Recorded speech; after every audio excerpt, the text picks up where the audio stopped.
Good day, everybody, and welcome to this webinar, which is being run jointly by IFIAD, which is the Irish Foundation, Irish Forum for International Agricultural Development, and the Global Health Network. I'm delighted to welcome you today. The title of our webinar is One Health in Action, Strengthening Collaboration Across Health and Agriculture. And I think as we go on, you will see there's a lot of emphasis on that word, on that term, in action. The One Health approach is, of course, well known, and I'm sure many of you are familiar with it. And it particularly underlines the interconnectedness of human, animal, plant, and environmental health. And we have examples of it and examples of problems in that area with zoonotic diseases, antimicrobial resistance, and things like that. But it's also an approach, a way of thinking and working together. And that's really what we're exploring here today. Throughout this webinar, then, we will explore not only what One Health is and why it matters, but also how it can be implemented effectively across our institutional barriers and our technical and scientific disciplines, across agriculture, food, health, environment, and development, because we will be taking a view from Ireland, from Zambia, from Kenya. It is a global look that we're having today, as befits our two networks. We have 5 excellent speakers, which does create a little bit of a time pressure for us. And then we will follow that up with a question and answer session. So please note that the webinar is being recorded and will be shared afterwards on the net. Now, in relation to the questions, I'd encourage you to go on the chat function in Zoom, and you should see there how you can just insert a question or a comment. And please feel free to do that as the seminar is going on, as the webinar is going on. Don't wait till the very end. That would be great.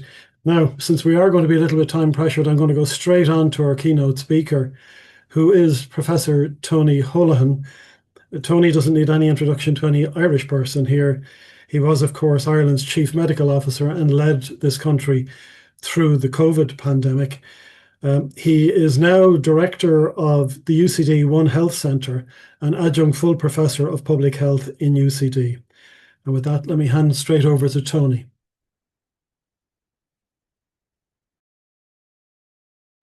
Thank you very much indeed, Aidan, for that introduction, and thank you very much for the invitation. And I'm glad to be here with you today. And let me start by just talking a little bit about my own sort of background. For those of you who don't know me, as Aidan has said, my background is in human medicine. I'm a medical doctor, initially trained in general practice, and then moved to public health many years ago, and spent most of my career working in government, including as chief medical officer. And kind of came to the conclusion about a number of things, I suppose, over the course of my own career.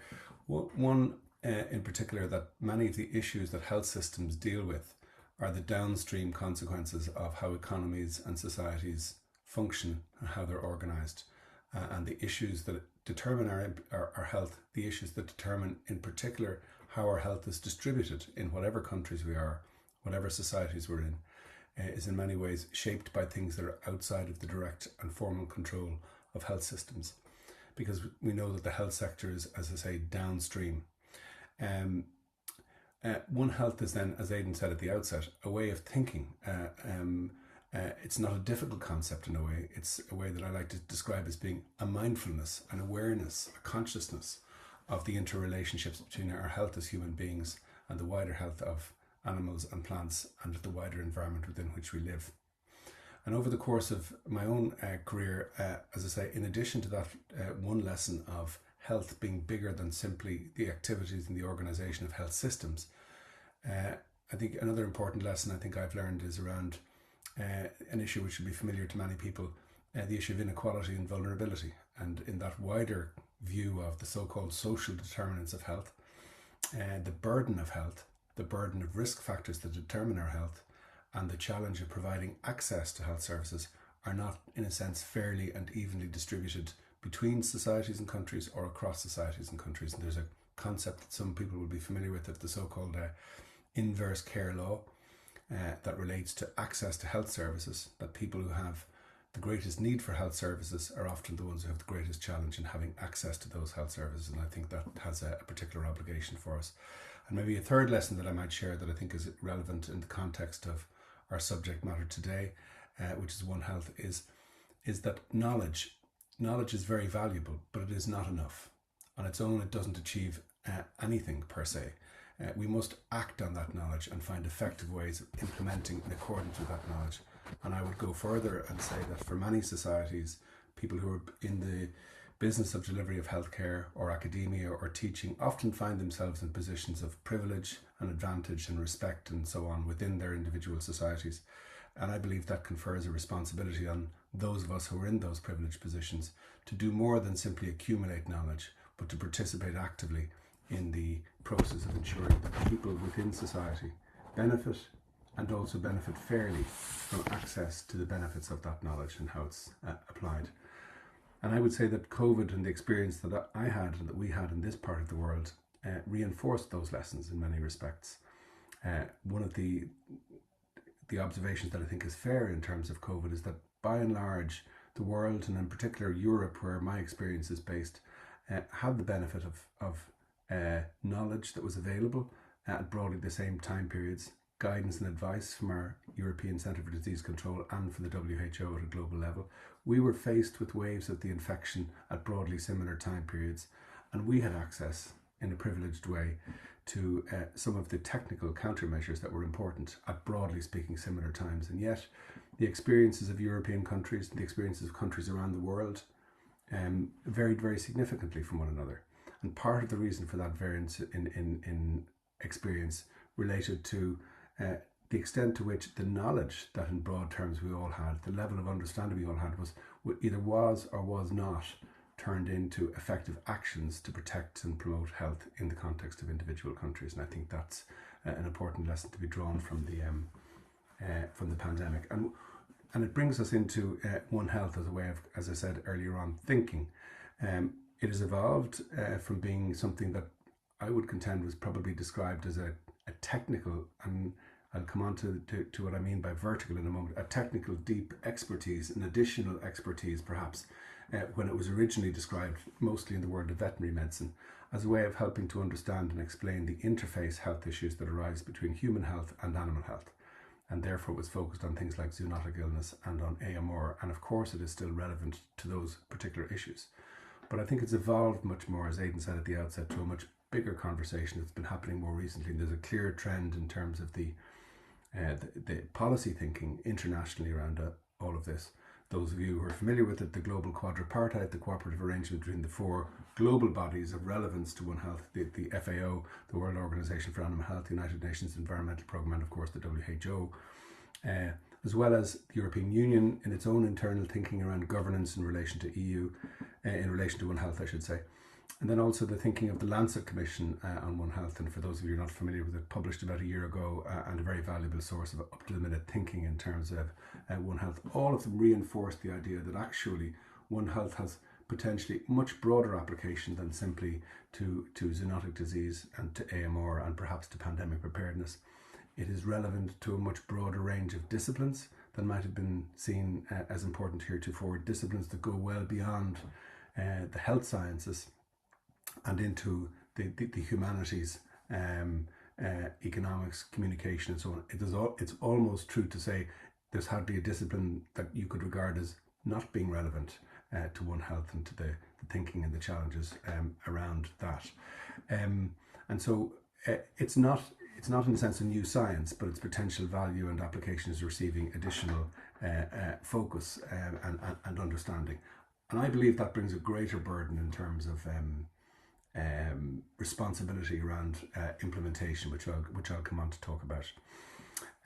So one useful way that I think of thinking about maybe the distinction between some of the challenges that we have around, let's say, the value of the concept of One Health, the way it enables us to think and understand challenges in a more holistic way, versus being actually able to act in line with that thinking, is that many of the disciplines that are relevant, we sometimes see as technical disciplines that we organize vertically. And what I mean by that is that we focus on the narrow, deep expertise, and we value that in a sense. And societies around the world have benefited enormously from deep vertical expertise in many individual disciplines. So whether we're talking about human medicine, whether we're talking about veterinary medicine, whether we're talking about any other discipline, environmental sciences or beyond, we do depend on the depth of expertise generated through research, generated through new knowledge, promoted through teaching and so on. But as I said earlier on, knowledge is not enough. And so I'll come on to why that gives us a challenge. So when we organise societies, whether we're talking about ministries, government departments, the professions that we each make up, the mandates that exists for the work that we do in the institutions that we're part of are often quite introspective and institutionally based. The budgetary systems and cycles in many countries will often reinforce those silos and those kind of vertical domains. And we'll often talk in terms of accountabilities that measure, if you like, and value the things that are relevant to the institutions in which we work in, as opposed to necessarily the challenges that societies face. And I think there's a need for us to think more expansively in terms of how we might frame our responsibility, and One Health is a good way of helping us to think in relation to that. And I would contend that we should see our responsibilities extending to all of the things that we could positively influence in the roles that we have, irrespective of whether they're part of the accountabilities that we have within our role descriptions. And there's a good Irish example, if you'll indulge me, I think, that illustrates that point and that kind of leadership and the value that comes from a former colleague some years ago who I came across in a particular context, who was talking about a wider approach to health and responsibility. And he was a chief executive of one of our local authorities, a man by the name of Joe Horan, who's no longer alive, sadly. And he was responsible for one county in Ireland that had the highest proportion of travellers, very disadvantaged individuals in the country. And he set a performance indicator for his work and his responsibility for his senior team, informally, if you like, as the percentage of traveller children at the age of 18 who completed our Leaving Cert examination, our exit point examination from our school system. So he had no formal responsibility or accountability for education, but he understood deeply that the actions of his team as a local authority had a big bearing on the ability of individuals to participate effectively in education, because it related to the quality of housing, it related to it related to all of the issues that fell into his responsibility as a local authority chief executive, even though formally it wasn't part of his responsibility. And that kind of spirit of responsibility, rather than the narrow focus on accountability, is what One Health enables you to see in the first instance those potential linkages, and then to start to talk in terms of that responsibility. But the challenge that we have, as I say, in most societies, we do tend to be vertically organised. We think about expertise in a way that confers gravitas, standing, social advantages, promotions, often pay levels on people who have deeper and deeper expertise in that vertical system. And without in any sense dismissing the value that comes from that, my contention is that that's not enough.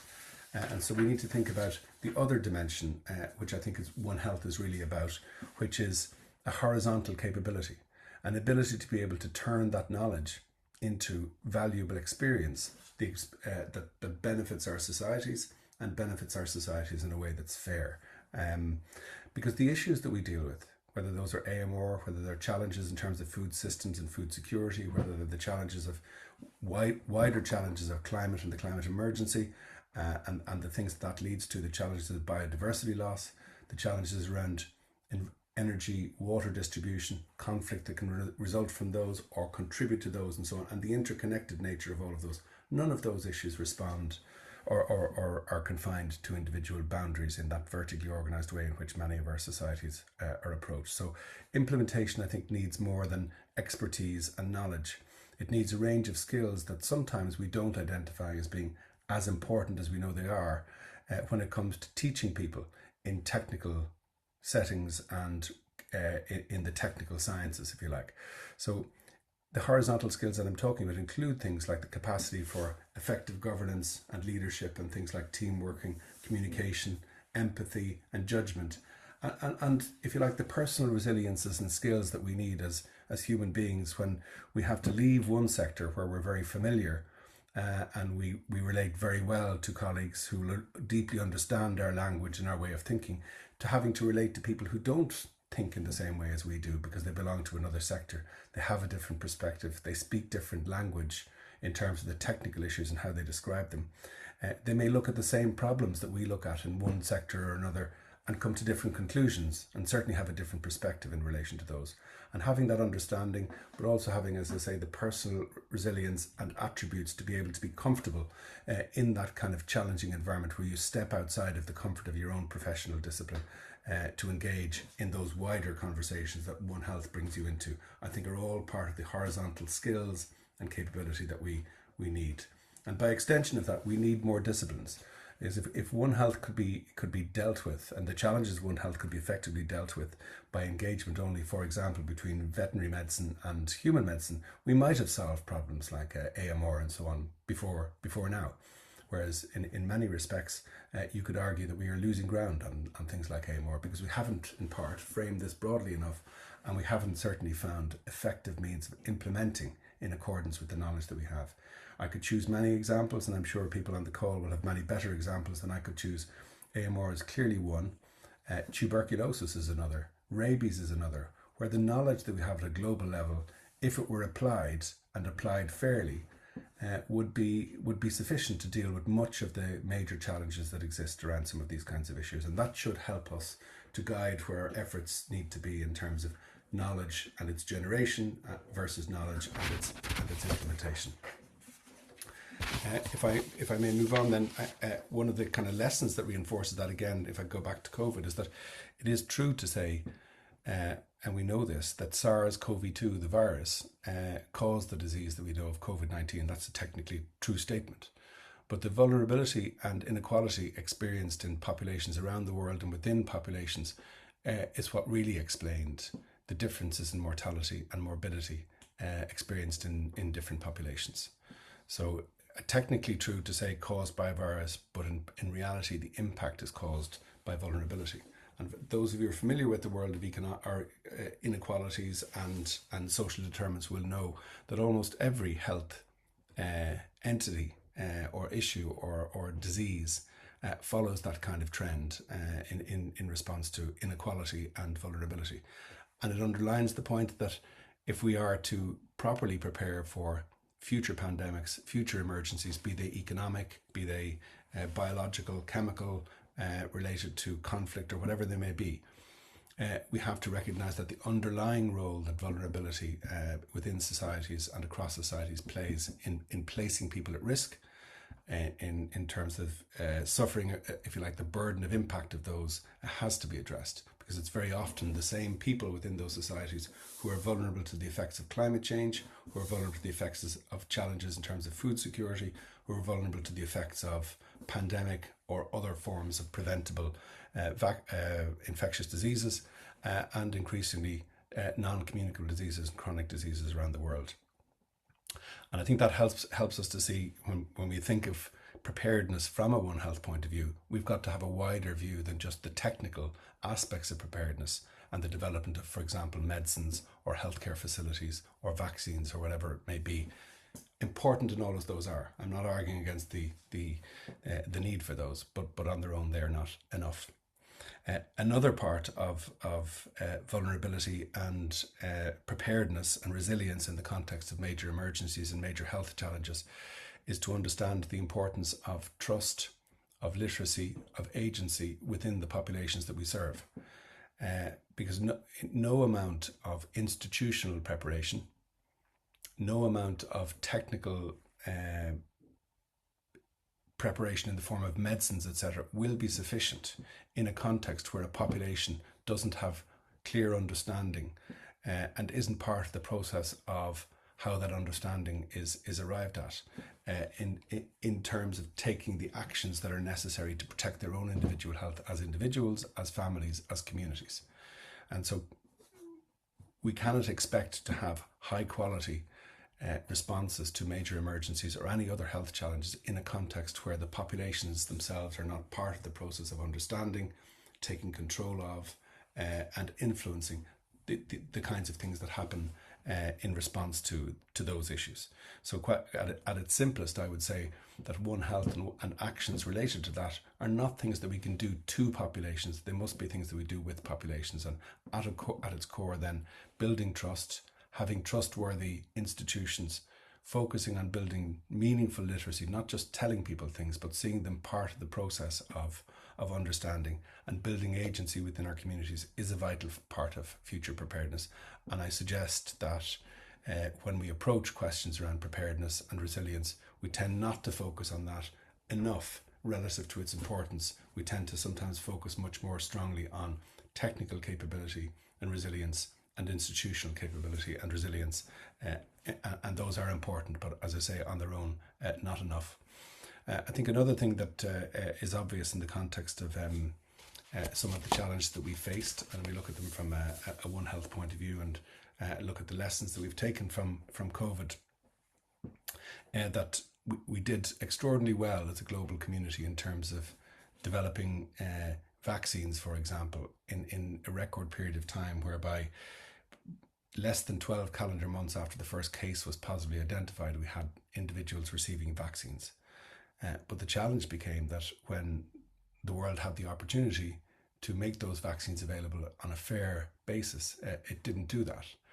And the allocation of vaccines too often followed paths in terms of where the influence of countries to secure access to vaccines, as opposed to where those vaccines might be needed. And there's a hard lesson for us to learn in relation to that. And we have similar challenges running through things like TB and rabies and a whole range of diseases like that, where often the solutions are not in the places where the problems are, and vice versa. And I think that's something that we need to focus on. And One Health gives us a language for understanding and for describing that.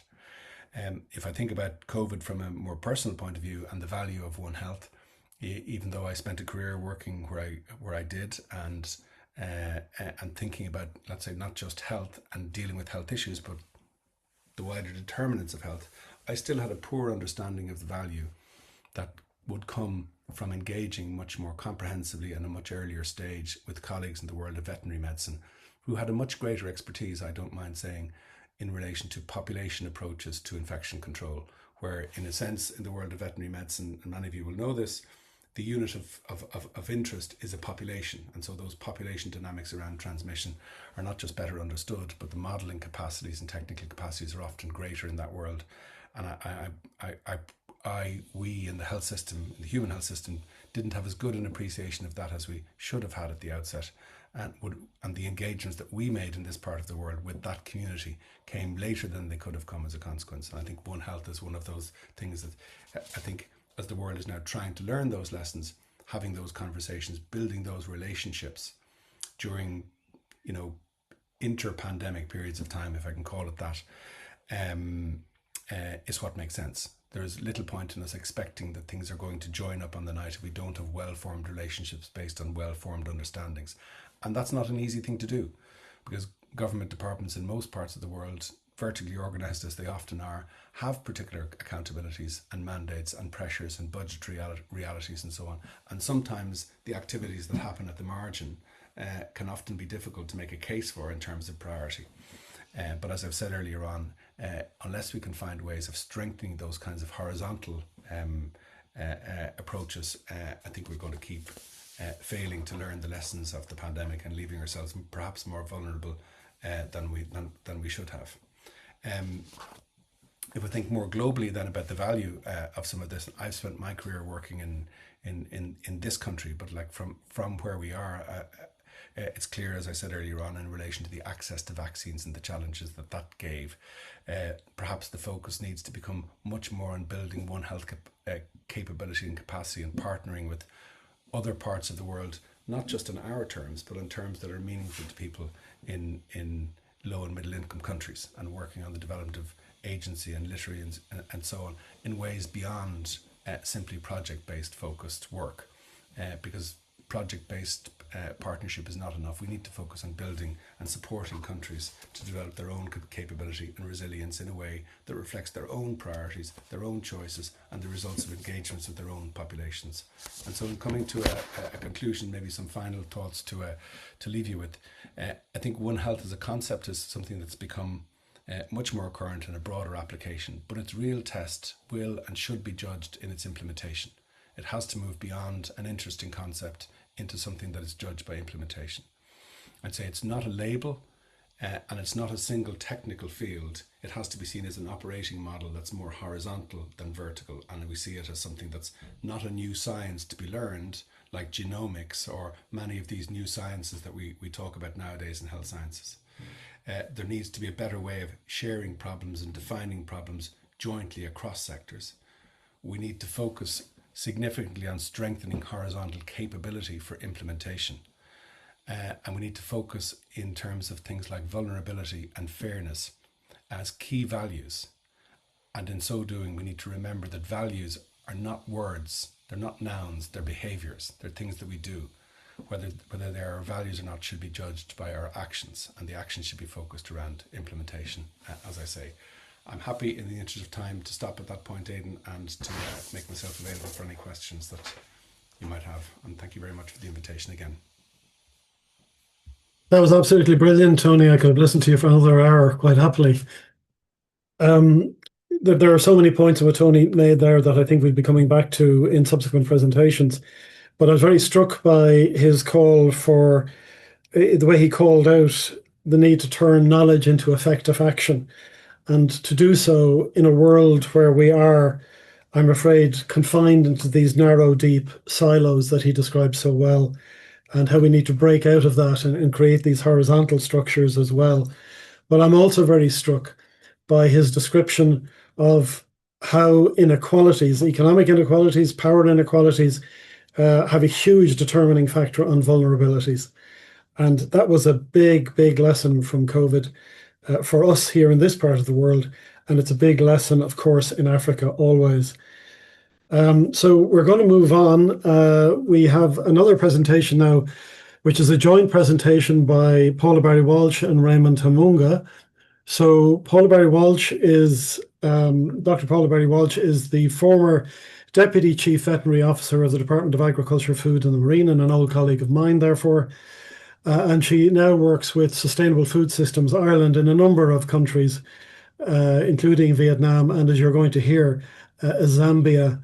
And Raymond Hamoonga is a veterinarian and epidemiologist with the Zambia National Public Health Institute, where he's a One Health specialist. So I think, Paula, you're going to start us off. Is that correct? Correct, yes. Over to you. Okay, thank you for the introduction, and I want to thank IFIAD for inviting me here to talk today. I'm going to use the Zambia Ireland Sustainable Food Systems Strengthening Programme as a backdrop to the talk in the context of trying to, I suppose, express some views on One Health in action and how we can actually do that. And I also want to reference the fact that One Health is the same everywhere. It's the same for Ireland as it is for Zambia. So I will draw on experiences.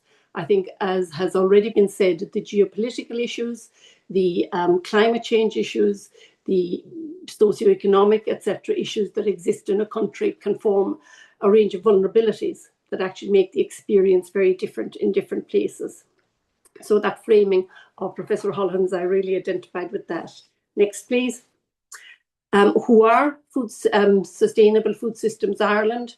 Look, just to make very brief introduction, we're part of the Irish governmental framework, and one of the advantages we have is that we have access to Ireland One Health institutions and their general food systems, and across a range of 5 organisations that you see there, 2 of whom operate in the One Health spectrum, and the other 3 have considerable expertise across training, academia, research, etc.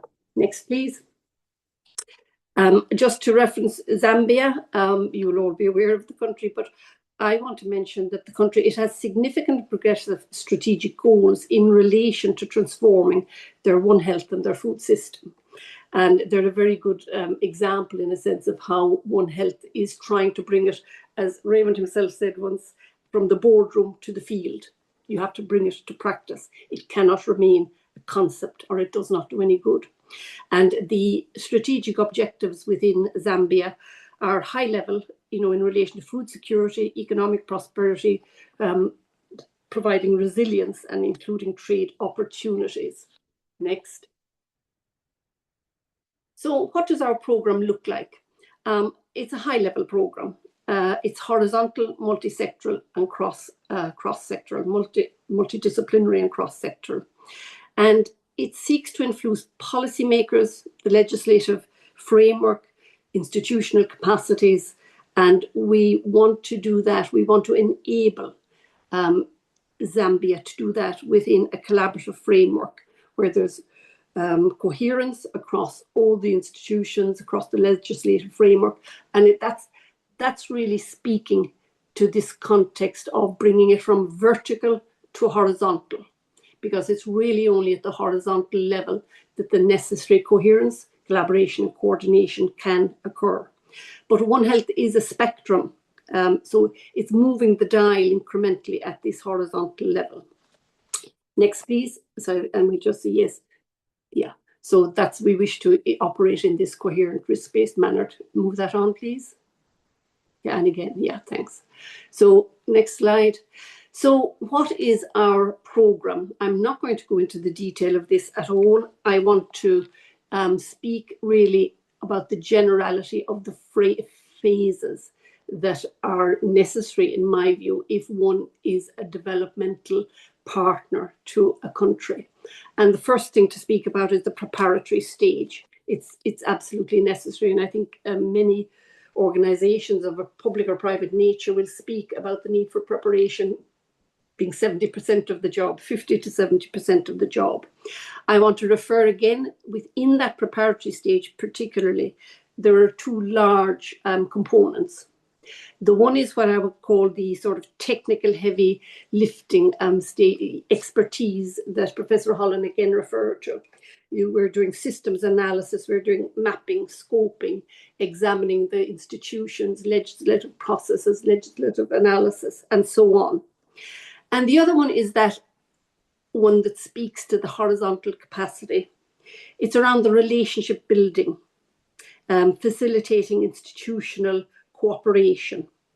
And within this, there has to be listening mode, there has to be empathy, there has to be a judgment calls in the context of where priority lies based on the original, hard technical systemic analysis, etc. So, and both of these elements, both the systems analysis and the relationship building, they're iterative processes. We never leave them, and they follow through at all the foundation and the building traction and the implementation stage. So I suppose in very short phrase, what I would say, there are no Irish solutions to Zambian problems. And the agency of the country is paramount, the leadership within the country and the ownership of the One Health programme has to be always remain in Zambian hands. So please, yeah, move on, please. The outcome of the design stage, I just wanted to refer to this particularly in the context of our survey that we held as part of that analysis. And you'll see there at the top of the slide that the finding was that improving coordination mechanisms between actors in the food system was rated as the single most important priority by stakeholders that were invited to the survey by SFSI. So they gave us the guidance. Zambia told us where the priority lies. The institution, this improving coordination, this is at an institutional level, it's at every level within, and not only across organizations sometimes, but within them as well. And I think that gives you insight to the understanding that Zambia has that this is a horizontal context, not a vertical. It's not doing the same things as usual better. It's this new concept, new thinking that has to be taken on board. I've just set out as well there the 3 entry points to the One Health work that we identified: food safety, animal health and animal medicines. And they're the areas, in a sense, from which I'm learning. Moving on. Actually, just in relation to the improving coordination, I do want to mention one example, and it's an Irish example, that the antimicrobial programme in Ireland, when we started that 10 years ago, 2 of the 3 pillars, the people dealing with animal disease and human disease, led by Professor Holohan on one hand and the CVO in Ireland on the other hand, were the main prime owners, if I put it, of the programs in the early stages. Environment was always involved, but it has taken some time, and now all 3 pillars have active and equal ownership of that. So in actual fact, you will find in every country that the coordination and collaboration, it has to be a continuing growth phase in the context of having successful and sustainable outcomes. Now, referring to this slide, I just want to talk about the question about how the partnerships between health and agriculture personnel, and indeed development actors, can contribute to more sustainable outcomes. And we have learnings. We always have learnings from the work we're doing. And I thought, because we were learning from the beginning, I'd actually talk about some of those learnings at the design phase. And the deepening of the strategic and institutional relationships, that was the main learning about how important that is. It is a primary element. In terms of how SFSI actually did something about that, we held study tours. We had people over from Zambia that were dealing with One Health, and we had them for a week. And it was interesting because they giving people time to think, to examine and explore the concept, to talk to their counterparts, not all of whom they had necessarily met and spoken to One Health about. That was a step in the right direction. That was something, and those partnerships and personnel are people we still deal with today, 2 to 3 years later. In relation to, I want to mention one of the parts of work, the border control posts that we're working with under the Zambian Agriculture Trade Project as a partner. The Zambian authorities had already identified work was needed to be done to have a coherent and One Health approach to border inputs and border work. But SFSI supported them by virtue of, again, setting up a workshop where they all met together. And one of the findings there was that every one of the organisations was very aware that a risk approach was needed. But all the organisations were dealing with it on a vertical, trying to formulate vertically within their own institutions. So the outcome of that, and it would be, I would consider a significant key performance indicator, is that there is now realisation that there has to be a harmonised and common risk-based approach at border controls. So they're the type of learnings and the type of actions that are taken to bring a contribution to sustainable outcomes. I have other points there. I'm not going to go through all of them. Moving on. Look, this is just to say that we are still working over 2025 and 2026. Work is ongoing. It's a broad range of work across animal health, surveillance, medicines, food safety, policies, enforcement programs, and legislative programs. So I'll just move on from there. And I want to talk about what we learned. I don't think I'll get an opportunity to speak about all these things, but I want to reference some particularly. So the first one is about the mandate. How do you influence? How can you influence countries to improve or support them to improve their One Health programs? And one of the things we learned was that formal mandates are a critical element of gaining institutional authorization, and they're an absolutely necessary element. But as well as that, you need change agents. And we work across both aspects of that to try and bring around change. I think a particular The change agents bring the energy and commitment to vision. They may have hierarchical authority as well, but their if you like, their contribution is slightly different than the formal mandate. I want to mention also the element around communication. Sustained and tireless communication for relationship buildings is an essential precondition for meaningful influence. And it's also a precondition for gaining trust. And Professor Holohan mentioned trust, and trust is a prerequisite across institutions and across developmental aid organizations if they are involved. And that can only be gained if there is strong coordination, strong collaboration. The other thing is that One Health, it's not easy because everybody is already involved at a vertical level. So there is additional work. It would be wrong to consider that you just swap out some work and do this. To set in the pillars and collaborations that One Health needs, they constitute a program in its own right, because otherwise it will not happen. One of our other learnings is to keep an eye on the political economy. It's a key issue. Events can impact programs very quickly, and a country can be obviously discombobulated. The particular issues that would have arisen in Zambia would have been the droughts and floods over the last few years. Paula, I'm going to have to just push you on a little bit. If you could just speed up towards That's right. Okay. And we can look, you can ask questions about that. We'll move on to the next one. I want to talk briefly about the opportunities. Zambia is in a very good position. It has well-educated and committed workforce, and they're ambitious. And they have a strong leaning towards using international standards, focus on FAO, Codex, WHO, and WOH. They're the standards they're seeking for. There's a very strong strategic focus. They have very good One Health strategic plans, AMR plans, animal health surveillance strategy. So they're in a good position to move to implementation. They have a clean slate for some strategic initiatives, not a totally clean slate. But if you look at Ireland, you're actually looking at a digital level. We've been involved vertically across many different organizations, and to try and get interoperability, it is actually an enormous job.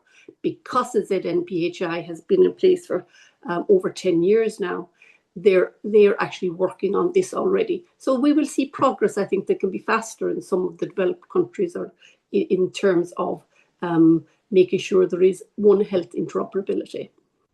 There is a strong habit, if you like, of using crisis activities to create opportunities and drive strategic initiatives. And that was used during 2024 drought, where borehole work was stimulated and accelerated. We've talked about the border controls, and look, there's a validation process for strategies in place in Zambia that I believe constitutes best practice. A lot of the challenges we have actually already referenced. So we'll just move on from there. I'm only going to use this slide to say that SFSI is a learning and agile developmental actor. We are very keen to look at how we operate and improve it. Next slide. That's it. So sorry, next slide, please. And thank you for that. I'm going to hand over, Aidan, so you're going to hand over. Yes, well, no, if you wanted to. Raymond, you're going to say something to us. Are you going to use the same slides, or if you just want to speak directly to your points? Raymond Hamoonga, please. Thanks, Aidan. I'll speak directly to Paula's presentation. Thank you all to the conveners and all colleagues joining us today. I'm speaking from the perspective of Zambia's One Health coordination mechanism, where my role involves bringing together human health, animal health, as well as environment sectors and development partners around shared national priorities. And listening to Paula's presentation, I'm reminded that the real value of development cooperation is not measured by activities delivered, but by the strength of the systems and institutions that remain afterwards. So very briefly, over the past decades, as Zambia, we've made significant progress in institutionalizing One Health in our country. We have established national, provincial, as well as district One Health coordination structures. We've developed national One Health strategic plans. We've prioritized our zoonotic diseases. We've prioritized our chemical agents of public health significance, got MR governance, and expanded multi-sectoral collaboration by including Ireland. But most importantly, it has driven national honor and commitment. Health has more than health agenda. Raymond, I'm afraid you're breaking up a little bit. Sorry. Could I suggest you turn off your camera? That often works, and just speak. Okay. All right. Is that any better? Yes, it is. Yeah. Okay, great. I was going to say the progress that we've done and No, driven. unfortunately, you're still breaking up.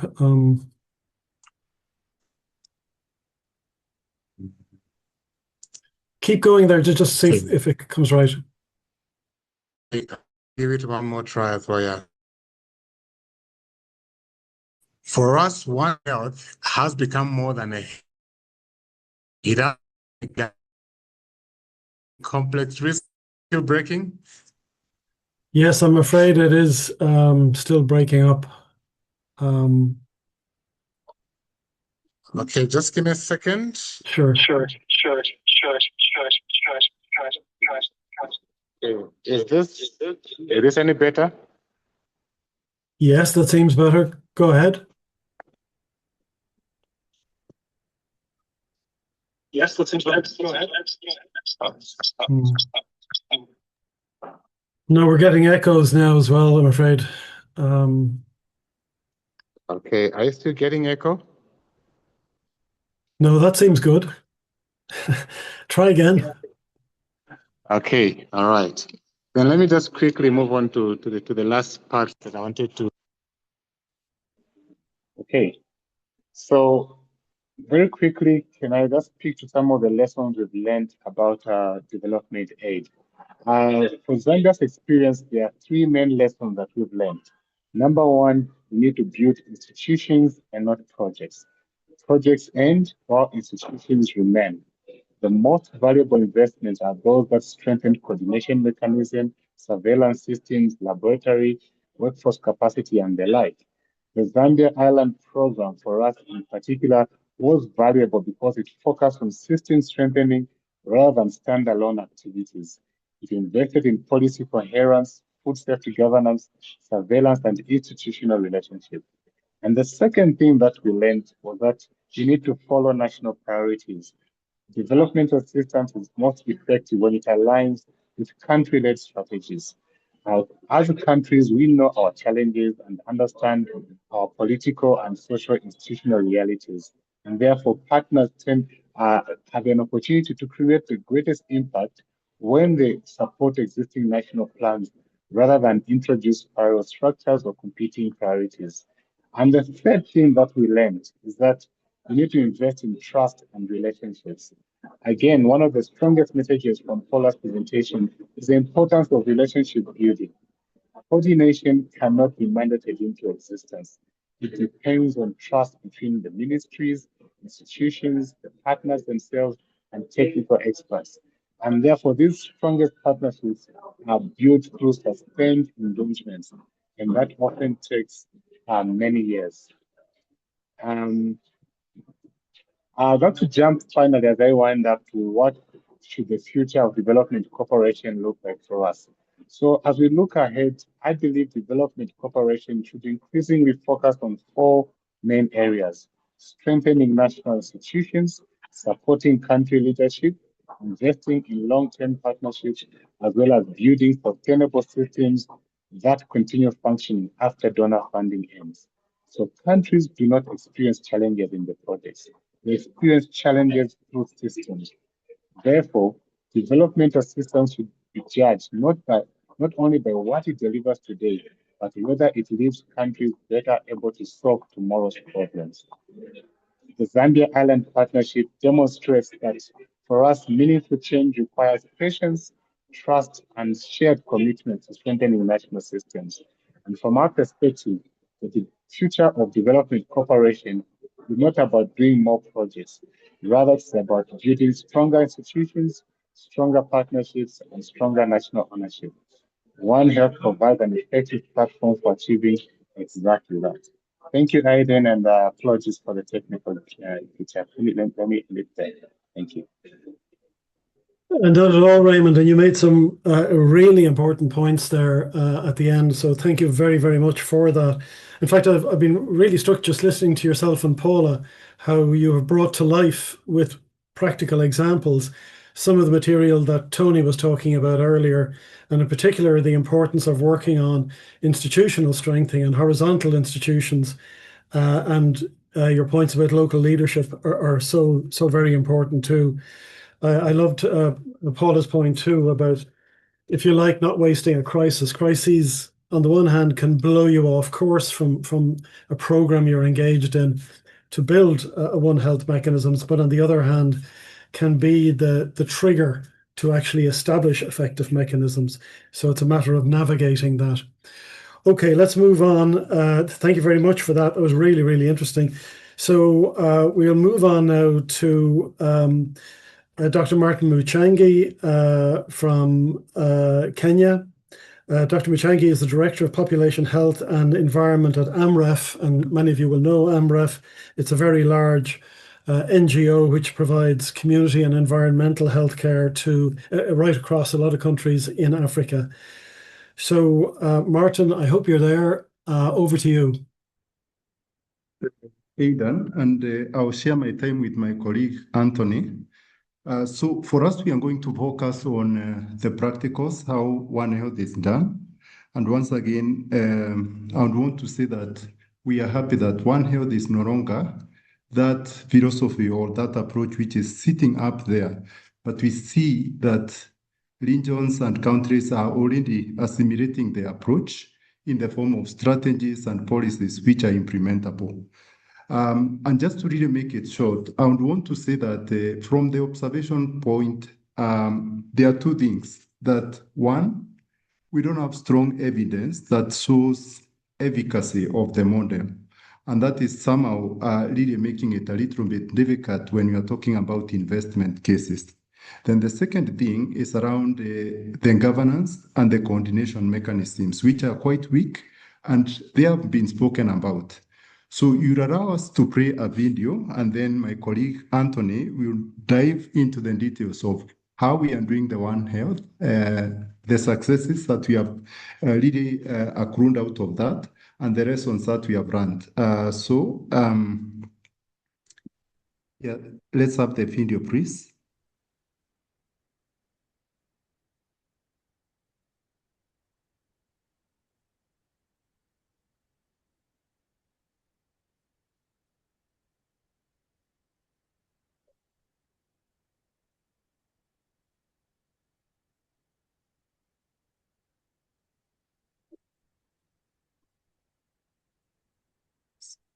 Sorry, Aidan, I can't hear anything, and I hope it's not on my end only. No, we have a problem with the sound. Let it run on just a little bit longer. On a previous run through, the sound came in a bit later. Yeah, sure. We can try at the... My name is Salah Somata. Here we go. I'm a nurse working at El Beso Dispensary, Northern Sub-County, Marsabit County. I usually do outreach services with AMREF. My activities are immunization, antenatal services for pregnant mothers, postnatal services. We also do treatment for the patient. We do family planning services to the patient. We give education. We do growth monitoring. We take the weight, check the Z score. In case they are malnourished, we give the commodities. There are different types of commodities we have RUSF, UTF, and CSB. CSB is the cereals for pregnant mothers who are malnourished, and we educate also on diet to take. My name is Mamadou Ponjora, Animal Health Assistance Officer, working with AMREF now at the field work in Korka. Basically now, as Animal Health Assistance, giving treatment, deworming, and nurse prevention before they can easily get the disease. Yeah, my name's Odhiambo Anthony. I work for AMREF Health Africa in Kenya, in charge of One Health project being implemented in the ASAL counties. Under One Health service delivery, the project tries to provide integrated health services to the pastoral communities. Pastoralist communities, they value their livestock more than their own health. A pastoralist would walk over 30 kilometers just to buy antibiotic and inject the animal. Therefore, AMREF designed this project so that they would be able to take care of pastoralists' own health and at the same time taking the health of their livestock. And again, not forgetting the environment that they both share. In this, we do mobile One Health service delivery in pastoral communities following their migration route. During this service provision, we are able to provide human health services, which is also integrated, including preventive and curative. At the same time, we are also able to provide animal health services, both curative and preventive. And on the environmental component, we are able to work with the community groupings to manage the rangelands. And at the same time, also, we have a community network that we called Community-Based Observatory Network. This is basically, we are trying to monitor specific weather parameters, which are analyzed, and seasonally, we are able to correlate this with other environmental factors and provide advisory to the community and county departments to prepare.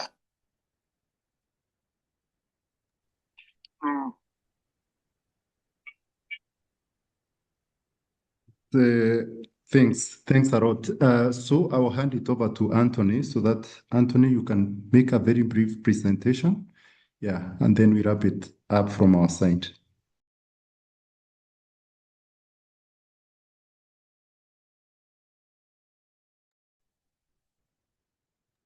Anthony, if you are speaking, you're on mute.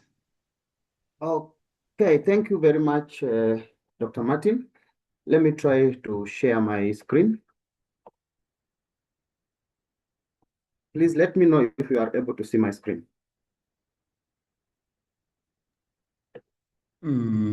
It's starting to come. It maybe is starting to come. I don't know. Yeah. Oh, here it is. Yeah. Go ahead, Anthony. Yeah. You are able to see? Yes, we are. Yeah. Okay. Well, thank you very much for inviting me on this. And with this, I'm just going to take you through. AMREF Health Africa is implementing One Health intervention within the Horn of Africa. And the intervention is dubbed One Health for Human, Environment, and Animals and Livelihood. So what are some of the contextual issues in these areas that we are implementing the project? Number one, these communities or these areas, the inhabitants rely heavily on livestock as their livelihood. And also they migrate a lot according to the resource availability, which includes grading land and water. And there's also high vulnerability to shocks due to drought, floods, and resource-based conflict. And also there is poor access and utilization of basic health services, including, of course, human and animal health services. Then, of course, the landscape are moderately to highly degraded by climate change and land use for other activities. Now, how does this One Health intervention that AMREF implement works? We are trying to promote an integrated service delivery intervention with 4 main components. And number one is the One Health service, One Health units, which is the service delivery unit, is a service delivery model that combines human, animal, and environmental health. Then we have a One Health task force, which is the coordination mechanism at the regional level. Then the other component is the multi-stakeholder innovation platform. This is a community platform that brings together different people within the community to identify and prioritize their problems and look for community-based solution. And lastly, we also have what we call community-based observation network, which is just composed of community data collectors who are able to, monitor environmental parameters, and also they do event-based surveillance on public health events that happen within the community. Maybe just to go into a bit details on how these components work. So we have the One Health unit, which is a service delivery model, as I said. This is a model that we started 4 years ago, 4 years ago, and is a model that we have seen at least is working within the pastoralist community. As you know, the pastoral community, they are highly mobile. And with this kind of service delivery, we are able to follow their migration routes and provide integrated health services, as you have seen. Pastoralists, you find that they move quite a lot, and they are at the peripheries of the health service point, the health center or the dispensary. And they interact a lot with the animals. So you find there's that cross infection of the zoonotic disease and others. So when we go there, we are able to provide integrated health services for both human and animal. And on the environmental side also, we try to work with the community to control the rangeland so that we avoid, environmental degradation that would come with the overgrazing and things like that. So this is One Health unit. Basically, it's a multi-sectoral team comprising of frontline health workers. And here I'm talking about human health workers who will be nurses, maybe clinical officers, and maybe community health promoters, etc. Then we also have the animal health, which we work closely with the government animal health technicians, and at the community also we have the community disease reporters. On the environmental side, we have the community rangeland health workers who are able to monitor and support the community in controlling the rangeland, and also we work with the environmental officers. Then the other component is the the other component is the multi-stakeholder innovation platform, which I said these are just community groupings, and we try to bring different community representatives, starting from the local leaders and religious leaders, service provider, traditional healers, etc. So this group play a key role in designing and implementing and monitoring One Health unit services that are being provided. They also mobilize the community for One Health services, and also they link the community with the service delivery team, which is the One Health unit. Then, of course, they meet on a monthly basis to analyze health-related problems. They discuss the data that are being collected by the data observers, and collectively they identify the solutions that they can, address within the community. And if there is that they need external support, then that's when now the county One Health or the county One Health task force come in to support the community. Then the other component, of course, is the coordination mechanism that I've just mentioned. And here we have different departments at the regional level. And the department comprise of the health department, and we have the livestock department, we have agriculture department, environment department, and others also come together like Kenya Wildlife Society, Kenya Forestry Service, all that. So this task force come on a regular basis to discuss matters One Health, and also they support the other component. Like for instance, they are able to appoint and supervise staff that are providing One Health services to the community, and also they are able to provide the supplies that are used to provide the services. They maintain also the relationship between the community and the service delivery. And of course, time by time, they address challenges that come like disease outbreak, where they have to conduct like a joint kind of, human and animal assessment in case of an outbreak or any other issue that may require like a joint intervention.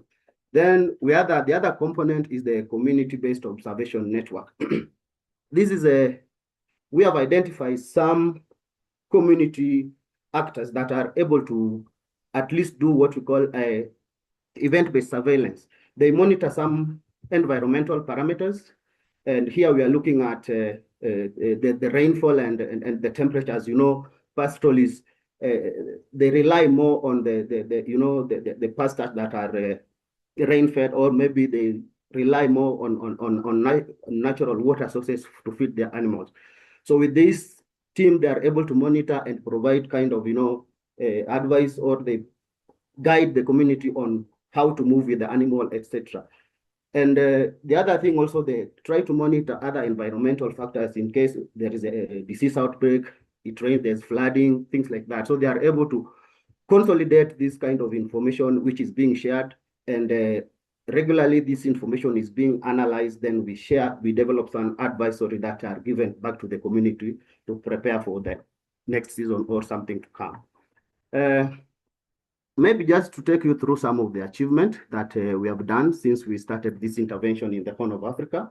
We've been having the community engagement, but this particularly in Kenya, we have established these groupings that I've talked about. We have the One Health unit in operation in different counties within the country.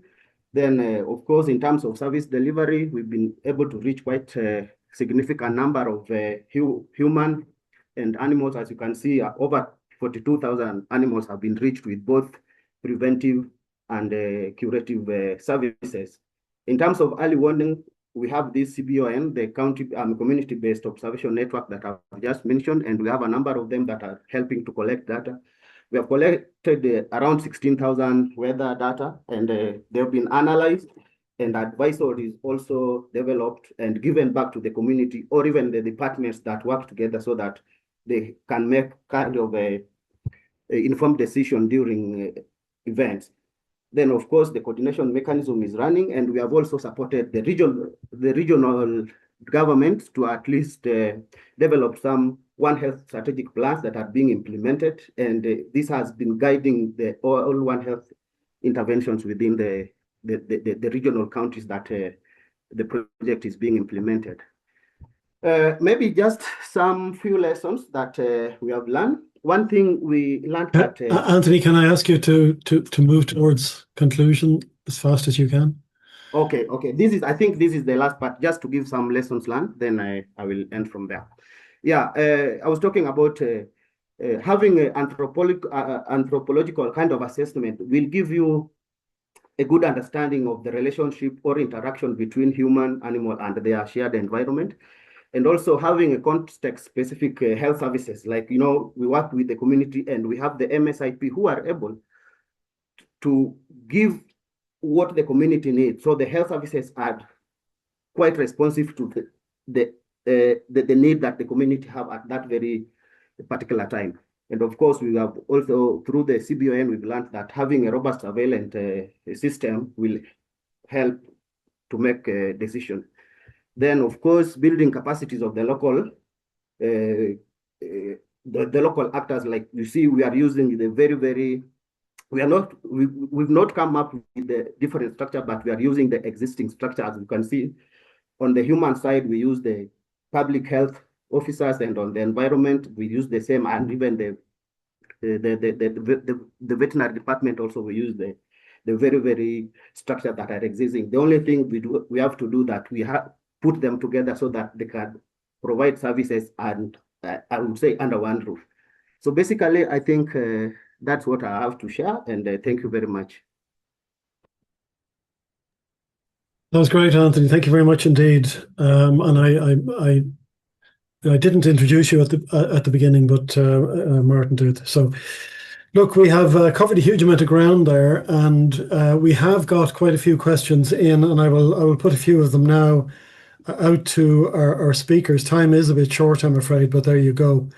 One question that we had in was, Tony, I put it to you. It's really about the fact, as we push out the boundaries here of One Health, there have to be risks and trade-offs in that. And is there a danger that we kind of undermine useful silos? Is there a danger of, that we cast out on the output of those useful silos? It can't all be about sharing across the horizontal. Related to that, an issue that occurs to me is, within all the silos, my experience is within agriculture, within health, within environment, people are extremely busy. Certainly public service is generally overloaded already with very big agendas.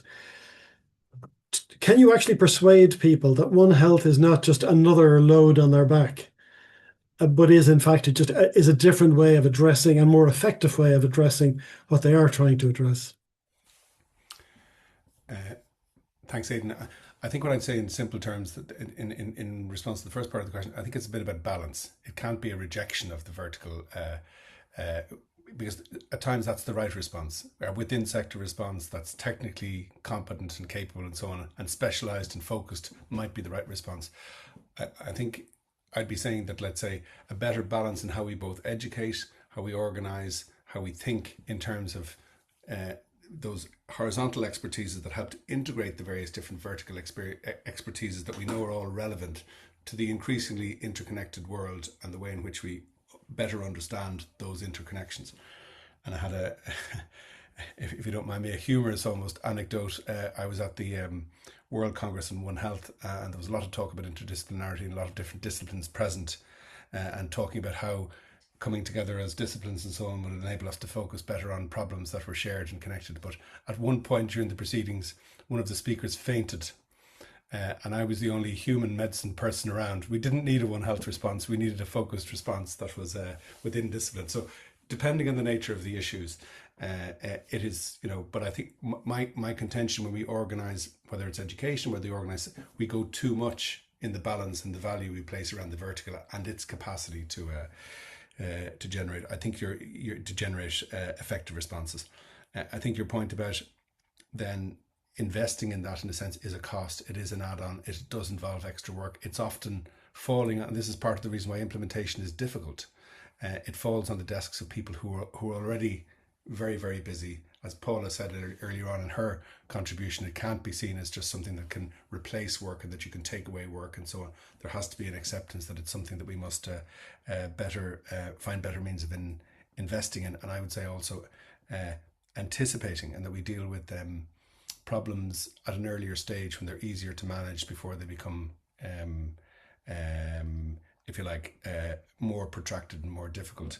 And that's a difficult thing to do and to make the case for, because often those elements of horizontal are at the margins of any one of the mandates of institutions and so on. They can be the add-ons, what many people in vertically organised institutions might see as nice to do rather than need to do, when they focus on the challenges that they have in dealing with the kind of the day-to-day pressures that they have. So there's no point promising that it can be done off the corner of desks of people whose agendas are already full. We need to find the space, the time, the investment, the capacity to be able to do it, and to do it in a way that's better balanced. Exactly. So that's where you get into competing priorities, of course, but that is the challenge. That is the challenge of management. I want to move on to another question. I'll put it to Paula and Raymond, maybe.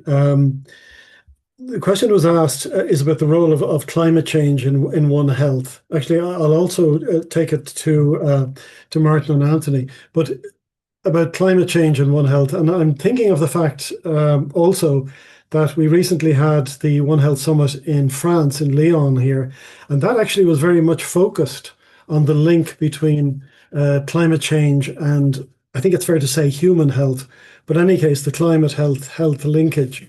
But I wonder, in the Zambia project, where you have looked across the kind of landscape here, the institutional landscape and the issues landscape, is climate change emerging as an issue within One Health that people are thinking about there? If Paula or Raymond want to answer that. I'm just thinking Raymond has probably some very good examples in the context of how climate change is affecting and indeed caused outbreaks in Zambia in relation to, let's say, anthrax, where there was a drought. I don't know, would you care to speak on that, Raymond? Yes, certainly. Thank you, Paula. So right now we are at the close of our phase 1 health strategic plan, which is expiring this year. And among the lessons that have come to the fore, critical to it has been climate and health. We experienced a drought dry spell in 2023, 2024, so severe that the president declared a national disaster in the country. And in mitigating that drought, we used a One Health approach. Along the way as well, we did have a period of aflatoxin toxicity, which became a big national issue, destruction of maize feed, feed for livestock as well.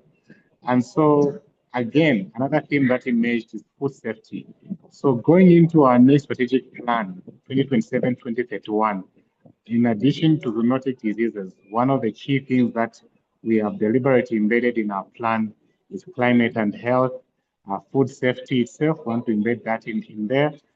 Chemical hazards. I did mention in my presentation earlier that as a mining country, we've had challenges around spillover, tailing dam failures, affecting river systems, upper systems, and land usage. And therefore, we've actually prioritized, we have a list of 15 chemicals of public health importance that we are developing contingency plans for. So in addition to climate and health, yes, there are a number of emerging One Health themes away from the traditional animal health and human health, but much more embedded towards the environment sector, including meteorological data. Thank you. That's great. Could I turn to Martin and Anthony? It's somewhat the same question. I mean, we saw most of that film about the work being done with pastoralists, and of course, it is the International Year of Rangeland and Pastoralists. But when you talk, the film was actually very affecting because you saw people and animals being treated simultaneously, I think in the same locations. The links between animal health and human health are kind of very obvious once it's pointed out. But the link to environmental health sometimes is a little bit less obvious to people, and the link to climate change. Has that proven a big issue for you? Yeah, maybe if I may come first before Martin. Yes, there is a link between climate change and One Health. For instance, you look at the adverse weather events like flooding, like drought. They have direct impact on the environment and even on human health. We find we are seeing emerging diseases in some areas that never existing before, like for instance, malaria. You find some parts of the country never used to have malaria, but with the climate change, we start recording some incidents of malaria. Nutrition comes directly with the drought, and especially within the pastoralists, you know, they rely more on animal product for their nutrition, and with drought, animal productivity comes down, and that affects the human life as well as it affects the environment. And of course, with the overgrazing on the environment, when we have big herd in one place, because that's probably the only place that it can go to. So we find that there's a direct relationship between, you know, climate change and One Health affect directly the three components or through the other. Thank you. Sure. I'll just come very quickly. And the key thing here is there's this phrase which is used in advocacy that health is the human face of climate change. And basically what it means is that we feel climate change by the experiences that we are going through in our human health, whether it is mental health, whether it is infectious diseases, non-communicable diseases, talk of them. And now on practical basis, what Anthony is talking about, when you have a climate hazard, then that is driving migration. The moment migration happens, multiple other cascading effects happen also, whether it is conflict, whether it is, overgrazing, land degradation, and many others. So the connection between climate change and One Health is so strong. And I think One Health then becomes one of the approaches that we could authentically say are part of the solutions towards offering some sort of integrated services. Yeah, thank you. That's great. Thank you very much indeed. And I think that's really interesting, as I say, because it's for many people, when you talk to them about One Health, they get the other part of it very quickly. It takes a little bit longer sometimes for them to get the environmental piece. We have some other questions. The two very specific ones, I think they both relate to Zambia.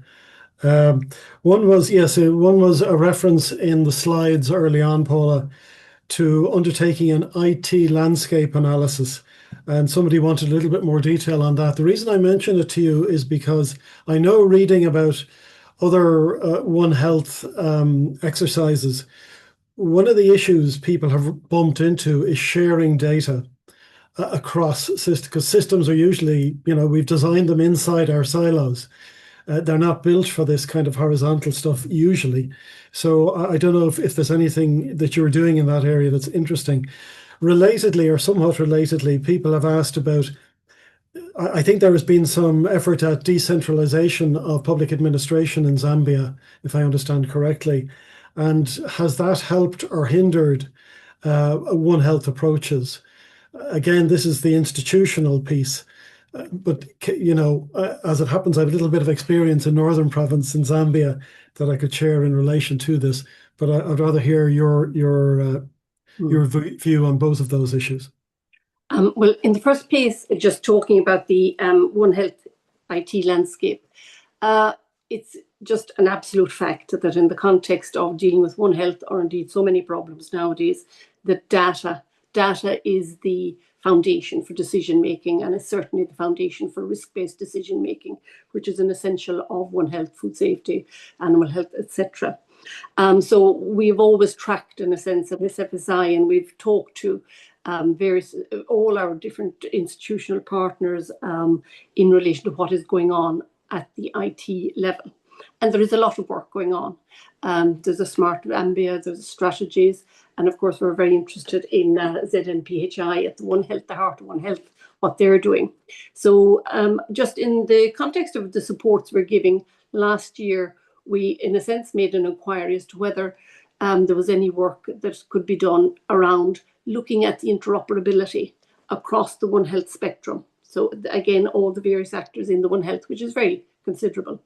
And we looked, the offer was related to some of the main players, Department of Health, fisheries, livestock, etc. So in actual fact, as ZNPHI, and Raymond can speak to this as well, gave a 2-day, some time during a 5-day workshop on improving their landscape, the landscape and universe, if you like, of their IT. They gave some time to an interrogation on the interoperability, and we worked with a partner on the ground there in relation to ascertaining some facts. So the report from that, actually, and I just want to say, Raymond's absolutely right. I mean, the end product is whether it changes the institutions and improves them. But of course, sometimes you have to go through the various fact-finding missions to find out, well, how is the best way to do that? So, in fact, at the end of this month, we're awaiting a report in relation to the interoperability of various IT institutions. It won't all be used as ZNPHI. It's another small part of the jigsaw that they can use in the context of finessing the various other initiatives and strategic arrangements they're making for their IT.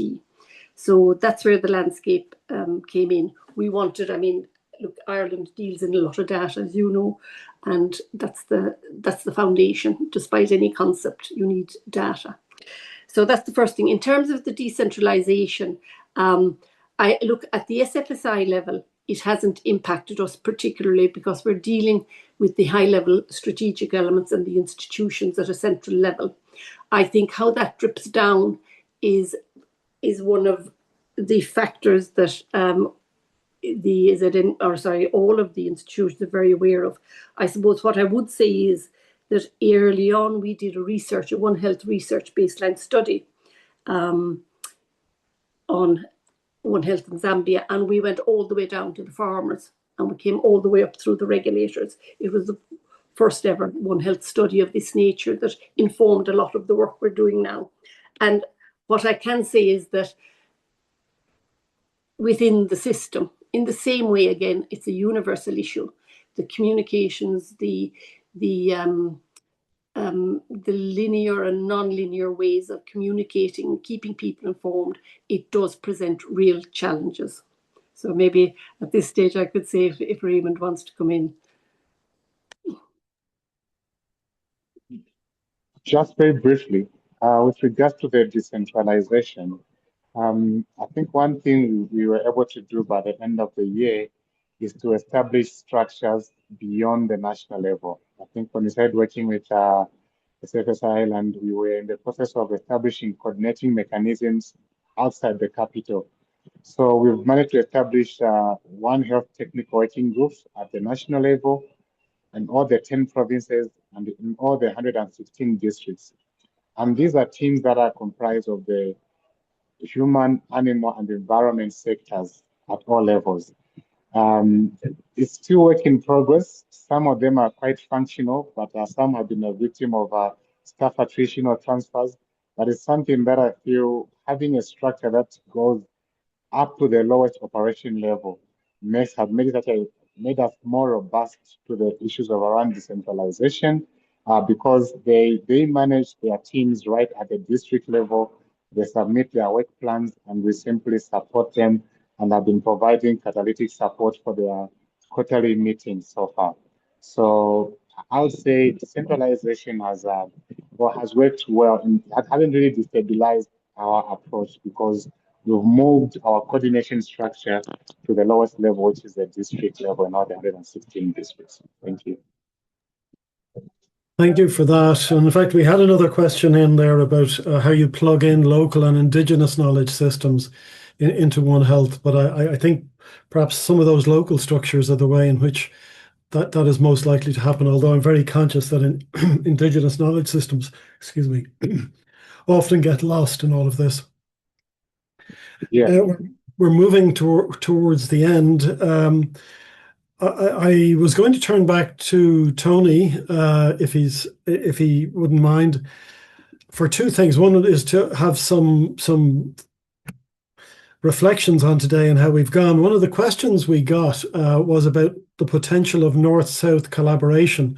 And I think that the thinking in the question was, I don't have it in front of me right now, that there is a good deal we can do to learn from one another in improving our preparedness for whatever is coming down in terms of animal disease, human disease, or environmental crises. Obviously, the circumstances are very different. Right at the beginning, you placed a huge emphasis, and I was so happy to hear it, on inequalities, economic and power inequalities, and how they are key to vulnerability. I think that you could write that in letters 10 feet tall, really, as a message about everything. But nevertheless, and recognizing the big differences, between Africa and Europe, nevertheless, from what you've listened to today, I'm just wondering, do you think we have things to learn from one another in both directions? Yes, absolutely, I think so. And like learning, if it's meaningful, has to be two-way. Partnership, if it's meaningful, has to be two-way. Collaboration has to be two-way. It has to be based on mutual respect and so on. Concepts that we spoke about, I mentioned, Paula mentioned, and many other speakers mentioned around trust and trustworthiness and so on, are ultimately to the core of some of those issues. And we can't, I talked a little bit about how questions of literacy and agency are essential to preparedness and to a wider view and a more holistic, and I would say One Health view of preparedness in relation to all forms of challenges that societies face around the world. They're ultimately absolutely based on the establishment and maintenance of trust and trust in institutions and institutions themselves being trustworthy. And I think the other thing that I felt was quite powerful in many of the examples that I heard over the course of the last 40, 50 minutes or so was the importance of place and connectedness and so on. That I think that's where One Health becomes real. Like, so while we talk quite a bit at the conceptual level and the global frameworks and the intergovernmental agreements and national policies and so on, where it starts to engage people in their everyday lives is when it becomes relevant to the problems and the challenges people face in their everyday lives, and the way in which some of those examples were described are perfect examples of that. And I mentioned local authorities in our context in this country. I've always felt that people who work in that kind of environment, who work close to where people live, don't need to have questions of intersectorality and the value of thinking horizontally and so on explained to them quite in the same way as, dare I say it, senior civil servants and people who work in those kinds of environments might have to, because they do understand that actually there needs to be competence and capability across a range of different issues at that kind of local level. It's one of the reasons why I think, you know, programs for me like the WHO Healthy Cities and Counties are extremely effective and need to be better supported and so on, is because it helps to make some of these issues much more relevant. And in many of the examples that were spoken about earlier on, that kind of One Health understanding within populations is sometimes much more developed and better developed in communities outside of the West and in some of the low and middle income countries, where again the intersectorality, if you like, and even that bit that you mentioned, Aidan, about the challenge of ensuring that environment is at the table as well when we think about these issues, might not need to be as explained quite as much in some of those societies. And I think the examples that we heard demonstrated that, and therefore there's much to learn. So it has to be a two-way process based on trust, based on meaningful collaboration, and something that we do with each other and not to each other. Thank you, Tony. I don't know, do any of our other speakers want to say some final words? If you do, just unmute and come on. If not, I'll wrap things up. Look, I think we've had oops, turn myself off. I think we've had a really good webinar here today, full of content and an awful lot to think about.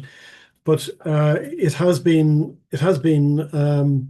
really engaged. I think I really thank our colleagues from Kenya and Zambia, because that brought so much alive of the issues that Tony had outlined at the beginning in more conceptual terms. I've been asked to point out that we have an evaluation form which will appear in the chat shortly, and you're asked to please fill it out. And in just reflecting on this little webinar, I hope that the mention of partnership was so frequent and the mention of trust was so frequent. I was really struck by this. That there are things we can all take back into our systems with us. Meanwhile, the big debate on One Health will continue. There is the Actions on One Health and Agri-Food Systems Global Conference at FAO in September. And looking at the concept note for that, I was quite pleased actually by the practical focus of it on examples of One Health working in practice and on the identification of priority actions and investment opportunities and so on. So I would be hopeful that One Health is moving into a much more implementation, practical, engaged phase, as I think we have had at this webinar. So that's it. Thank you very much for being here. I think you can keep an eye on the websites and LinkedIn pages of both the Global Health Forum and of IFIAD, because I don't think this is the last we will hear of One Health. And anyway, both of those networks will be running other webinars on really important topics. So please do keep in touch with that. Thank you all very much. I'll close it there. Thank you. And thank you very much to the speakers. Thank you all very much. Thank you. Thank you.